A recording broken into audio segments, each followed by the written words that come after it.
दास जी भी हमारे साथ हैं।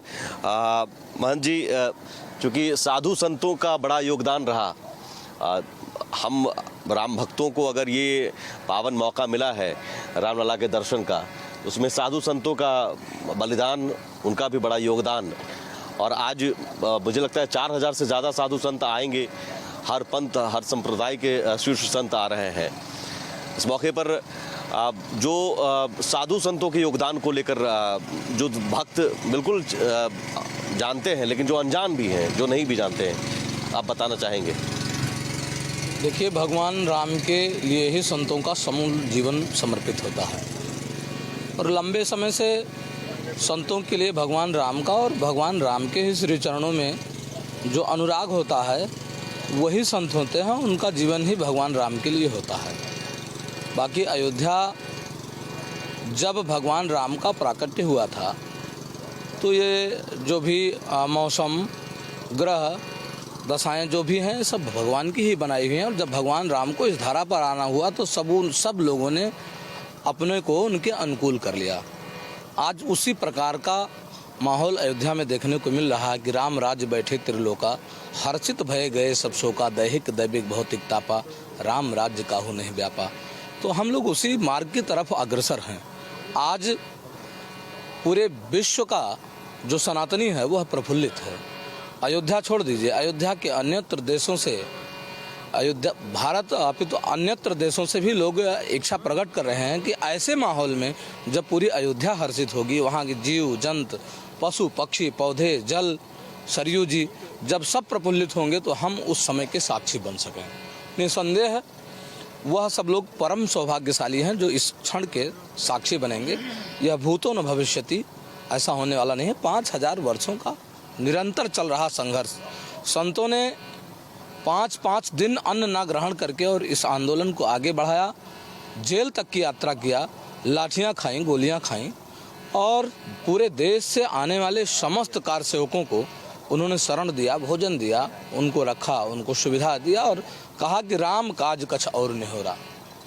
जो राम काज के लिए आएंगे वह मेरे लिए राम के समान ही हैं। और इस प्रकार का भाव संतों ने रखा, जिसका परिणाम आज यह है कि 22 जनवरी को भगवान राम का भव्य मंदिर और उसमें भगवान की वह मुस्कुराती हुई मूर्ति, जिसकी मुस्कुराहट देखने के बाद समस्त लोगों के दुख जैसे एकदम हर जाते हैं, उस प्रकार का भाव लोगों में अभिभूत हो रहा है। बिल्कुल उसी तरह का भाव है और इस तरह के भाव का, इस तरह के माहौल का एहसास हम कराने के लिए ही हम यहाँ मौजूद हैं। भारत एक्सप्रेस के साथ आप इस माहौल का एहसास कर सकेंगे। आचार्य शांति जी, चूँकि भगवान श्री राम भी कहते हैं कि मुझे मेरी जन्मभूमि बहुत प्यारी है, यहाँ उत्तर दिशा में सरयू बहती है और यहाँ अगर सरयू नदी में कोई स्नान कर ले तो बिना परिश्रम के ही वो मुझे अपने नज़दीक पा लेता है। तो उस प्रसंग को लेकर जो भगवान श्री राम की जन्मभूमि, जिन्हें वो खुद प्यार करते हैं, इस जन्मभूमि को लेकर आप कुछ सुनाना चाहें? जैसा आपने प्रारंभ में ही कहा था कि जन्मभूमि मम पुरी सुहावन, उत्तर दिश बह सरयू पावन, और जा मज्जनते बिनह प्रयासा मम समीप नर पावन पासा। वो कुछ और भजन जब तक कुछ नहीं कर सकता, नित्य सरयू जी का दर्शन करता हो, स्नान करता हो, तो भी भगवान के धाम को प्राप्त होता है। तो आज हम सभी लोगों का इस भारत एक्सप्रेस न्यूज़ के माध्यम से सौभाग्य है कि सरयू माँ की गोद में बैठे हैं और हम भारतवासी जो प्रसन्न है, राम जी का जो दिव्य वहाँ पर पदार्पण होने वाला है 22 जनवरी को, और इसमें हम लोग भी अपनी प्रसन्नता को उनके साथ कैसे साझा करें, इसके लिए आपका ये न्यूज़ बहुत बड़ा सशक्त माध्यम है। तो इस माध्यम से हम लोग अयोध्या का बहुत प्रचारित और प्रचलित भजन है, अयोध्या राम जी की प्यारी राजधानी लागे, तो वही हम लोग अपनी प्रसन्नता को जन जन तक पहुँचा रहे हैं। हमारे साथ पूरे सभी संत समाज हैं और हमारे व्यास जी। अयोध्या राम जी की प्यारी राजधानी लागे, महारानी लागे, मोहे मीठो मीठो सरजू जी को पानी लागे। अयोध्या राम जी की प्यारी राजधानी लागे, राजधानी लागे, मोहे मीठो मीठो सरयू जी को पानी लागे। अयोध्या राम जी की प्यारी राजधानी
भगवान को बड़े प्रिय हैं, वो उनका दिनचर्या कैसी होती है। नित्य वो सरयू जी का दर्शन करते हैं, सरयू आरती में सम्मिलित होते हैं और कनक भवन ठाकुर जी के विविध मंदिरों में इनके स्वरूपों का दर्शन करते हैं। जय सिया राम दंडवत भैया मधुरी वाणी बोले, जय सिया राम दंडवत भैया मधुरी वाणी बोले, जय सिया राम दंडवत भैया मधुरी वाणी बोले, जय सिया राम दंडवत भैया मधुरी वाणी बोले। करे कीर्तन संत मगन मन गली गली में डोले, करे कीर्तन संत मगन मन गली गली में डोले। सीता राम नाम की धुन बड़ी मस्तानी लागे, मस्तानी लागे, मोहे मीठो मीठो सरयू जी को पानी लागे। अयोध्या राम जी की प्यारी राजधानी लागे, राजधानी लागे, मोहे मीठो मीठो सरयू जी को पानी लागे। मीठो मीठो सरयू जी को पानी लागे, मोहे मीठो मीठो सरयू जी को पानी लागे। रामलला सरकार की, सरयू मैया की। बहुत सुंदर। और आखिर में मैं चाहूंगा कि आचार्य रामदर्शाचार्य जी मर्यादा पुरुषोत्तम की राह पर चलने को लेकर संदेश, चूंकि मानवता का संदेश उन्हीं की राह पर चलने को लेकर छिपा हुआ है, तो जो राम भक्त आते हैं बिल्कुल रामलला का दर्शन करने आते हैं, लेकिन उस संदेश को ज़रूर मुझे लगता है कि पढ़ना चाहिए, समझना चाहिए, और उस राह पर अगर आप चलना शुरू कर दें, जैसा कि आप साधु संत चलते हैं, तो उस राह में चलने में आप 1% भी अगर आपने ईमानदारी दिखाई तो मानवता की भलाई होती है। तो आखिर में वो संदेश मैं चाहूँगा। देखिए, अयोध्या के इस पावन दिव्य सरयू की पावन धारा में हम लोग विराजमान हैं और संदेश भगवान श्री राम का यही है कि धर्म के लिए किसी का परित्याग नहीं किया जा सकता है और सबका परित्याग किया जा सकता है, पर धर्म का परित्याग नहीं किया जा सकता। भगवान श्री राम शुरू से लेकर के और जीवन के जितने काल तक रहे, आप देखेंगे कि भगवान श्री राम ने सबका परित्याग किया पर अपने धर्म का परित्याग नहीं किया। आज का जो नया जनरेशन है वो समझौतावादी है और कहता है कि जरा इसको कर लेने से कुछ नहीं होने वाला है, उसको एक बार अयोध्या आकर के देखना चाहिए। और जो आप कह रहे हैं कि भगवान श्री राम की जो मर्यादा है, पूरा परिवार, पूरी अयोध्या, पूरा बनपथ सब रोता रहा कि राम जी आप अयोध्या छोड़कर मत जाओ, पर भगवान श्री राम ने कहा कि जिस धर्म के लिए हमारे पिता ने अपने प्राण का परित्याग कर दिया, अगर हम उनकी वंश परंपरा में रह करके उनके सत्य का पालन न कर सके तो आने वाला समाज हमें क्षमा नहीं करेगा। मुझे लगता है कि ये बात लोगों को याद रखना चाहिए कि किसी भी प्रकार से हम अपनी मर्यादा और अपनी कर्तव्य निष्ठा का जो बोध है उससे हम आप्लावित रहें और हमें ये ज्ञान रहे कि हमें क्या करना है, क्या नहीं करना है।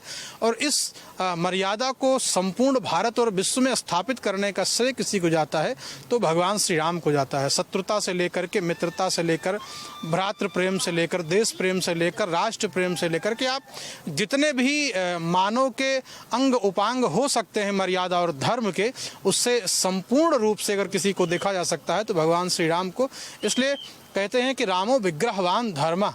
अभी तक धर्म की कोई विग्रह, कोई मूर्ति नहीं होती थी, कोई चित्र नहीं होता था। धर्म का अर्थ धार्यते इति धर्म, केवल धारण किया जाए, लेकिन मूर्ति के रूप में, एक स्वरूप के रूप में कोई देखा जा सकता है जिसके अंग प्रत्यंग से धर्म और मर्यादा दर्शित होती है, प्रदर्शित होती है और दिखाई पड़ती है, वो चरित्र भगवान श्री राम का है। तो उस कर्तव्य बोध के लिए, निष्ठा के लिए, मर्यादा के लिए और उच्च जीवन शैली के लिए, उस शैली को अपना करके जिससे हम पूरे विश्व में विश्वगुरु की जो बात करते हैं, मुझे लगता है विश्वगुरु की जो परिकल्पना है वो सार्थक भगवान श्री राम के उदात्त चरित्र से होगी। जब ऐसा कोई लोक मंगल कार्य और लोक नायक पूरे राष्ट्र में स्थापित हो सकता है, उस मर्यादा का जो प्राश्रय होगा, जो उच्च कोटि का शिखर होगा, वो भगवान श्री राम का होगा, जिसका अनुपालन राष्ट्र करे, देश करे, हम लोग करें तो हमारा देश भी निश्चित रूप से विश्वगुरु बन जाएगा। बिल्कुल विश्वगुरु बनेगा। और भगवान श्री राम की राह पर चलने को लेकर ये संदेश मुझे लगता है कि आज के युवाओं के लिए बहुत ज़रूरी भी है। और आखिर में मैं चाहूँगा कुछ प्रसंग रामकथा को लेकर और उन प्रसंगों को लेकर समेटे एक उमंग जिसमें हो, उत्साह है, क्योंकि वो 22 जनवरी का उत्साह उल्लास। तो आखिर में आप 22 जनवरी को हम सभी लोग दो रूपों में देख सकते हैं। जो हमारे जीवन में घर में बेटी बेटे का ब्याह है, ये सब केवल सामान्य उत्सव है, लेकिन हम सभी के सनातनियों के जीवन का जो महा महोत्सव है वो दो ही है। हमारे राम जी जब राजा बनते हैं, राम जी का जब विवाह होता है और राम जी जब अयोध्या में प्रकट होते हैं। उसके बारे में गोस्वामी जी महाराज ने कहा, बोले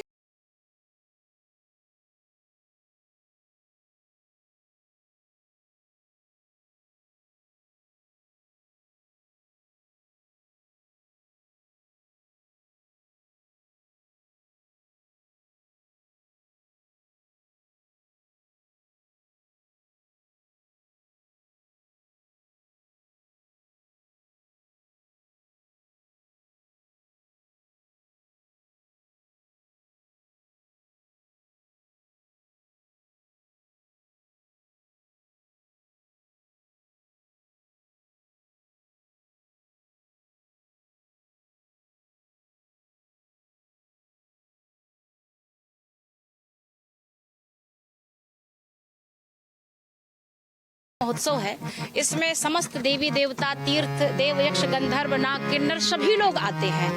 उससे हम समस्त लोगों का, जो प्राणी जन हैं, उनका लाभ क्या है, कहा उनके जो यहाँ पर अप्रत्यक्ष रूप में वो जो यहाँ पर प्रकट होते हैं, तो हम लोग भी उनसे जुड़ जाते हैं किसी न किसी माध्यम से। तो उनके सुखद स्पर्श का हम सभी लोगों को देवताओं की कृपा मिलती है। जहाँ साक्षात राम जी हमारे अवतरित हुए हों, उस अयोध्या का कहना ही क्या है। तो ऐसी अयोध्या की भव्यता और दिव्यता को लेकर हम सभी लोग, ऐसा लगता है कि जैसे राम जी फिर से प्रकट हो रहे हैं और उनका पदार्पण उस मंदिर में बहुत दिव्य और भव्य रूप में हो रहा है। तो इस रूप में हम लोग इस महा महोत्सव के रूप में इसको देख रहे हैं कि अयोध्या उस त्रेता के समय में जैसी सजी थी, जन्म के समय में और राम जी के विवाह के समय में या राज तिलक के समय में, उसी भाव को हमारे व्यास जी प्रदर्शित कर रहे हैं। तब तक 2 लाइन और। नगरी हो अयोध्या से, नगरी हो अयोध्या से, आना हो रघुकुल सघराना हो, चरण हो राघव के जहाँ मेरा ठिकाना हो, चरण हो राघव के जहाँ मेरा ठिकाना हो। अयोध्यासी रघुकुल हो, अयोध्यासी रघुकुल सा घराना हो, रघुकुल सा घराना हो, चरण हो राघव के जहाँ मेरा ठिकाना हो, हो राघव के जहाँ मेरा ठिकाना हो। लक्ष्मण सा भाई हो, कौशल्या सिमाई हो, लक्ष्मण सा भाई हो, कौशल सा भाई हो, कौशल्या माई हो, कौशल्या माई हो, लक्ष्मण हनुमत सा जहाँ मेरा घराना हो, आन हो हनुमत सा जहाँ मेरा घराना हो। नगरी हो अयोध्यासी रघुकुल सा घराना हो, आज हो अयोध्यासी जहाँ में सा घराना हो, चरण हो राघव के जहाँ मेरा ठिकाना हो, चरण हो राघव के जहाँ मेरा ठिकाना हो, चरण हो राघव के जहाँ हमें लटकाना हो। लक्ष्मण सा भाई हो, लक्ष्मण सा भाई हो, भरत का भाई हो, हनुमत सा सेवक हो, हमें लटकाना हो। आज अयोध्या के जन जन में, कण कण में, घर घर में, सब में प्रसन्नता व्याप्त है। उसे हम लोग एक भजन और पद के माध्यम से देखते हैं कि सब मोद मनावे मन में, रघुकुल में, राघव जन में। सब मोद मनावे मन में, रघुकुल में, राघव जन में। सब मोद मनावे मन में, रघुकुल में, राघव जन में। फूलन की मग महा महक मची, फूलन की मग मह महक मची, ऋतुपति ने रचना अजब रची। तुलसी ने रचना अजब जनी। बागन बागन बन बन में, बागन बागन बन बन में, राघव में, रघुकुल जन में। मोद मनावे मन में, राजन गृह लालन जन में। सब मोद मनावे मन में, लालन गृह लालन जन में। बागन में मह मह महक मची, ओ बागन मह मह मह महक मची, बलसाव जरे कलिसन में, रघुकुल में, राघव जन में। बलसाव जरे कलिसन में, रघुकुल में, राघव जन में। सब मोद मनावे मन में, रघुकुल में, राघव जन में। सब मोद मनावे मन में, रघुकुल में, राघव जन में। राजन गृह लालन जन में, राजन गृह लालन जन में। बोलो अयोध्यानाथ भगवान की, जय। सरयू मैया की। जय हो श्री राम लला सरकार की, श्री राम जन्मभूमि की, काशी विश्वनाथ की, श्री वृंदावन बिहारी लाल की, सर्व वैष्णव संत भगवान की जय। जय सीताराम। बहुत धन्यवाद आप सभी साधु संतों का और आपका। अब रविंद्र जी, विकास त्रिपाठी जी तबला पर थे, आपका भी बहुत शुक्रिया, और आचार्य शांति जी। ये एहसास मुझे लगता है कि घर बैठे यहाँ आप जुड़कर राममय माहौल का आप कर रहे होंगे, और भारत एक्सप्रेस के साथ आप रहिए, लगातार इस तरह के आनंद का एहसास आप करते रहेंगे। बने रहिए हमारे साथ। फिलहाल सहयोगी मनमीत और कैमरा पर्सन पवन शर्मा के साथ सुमित झा, भारत एक्सप्रेस, अयोध्या।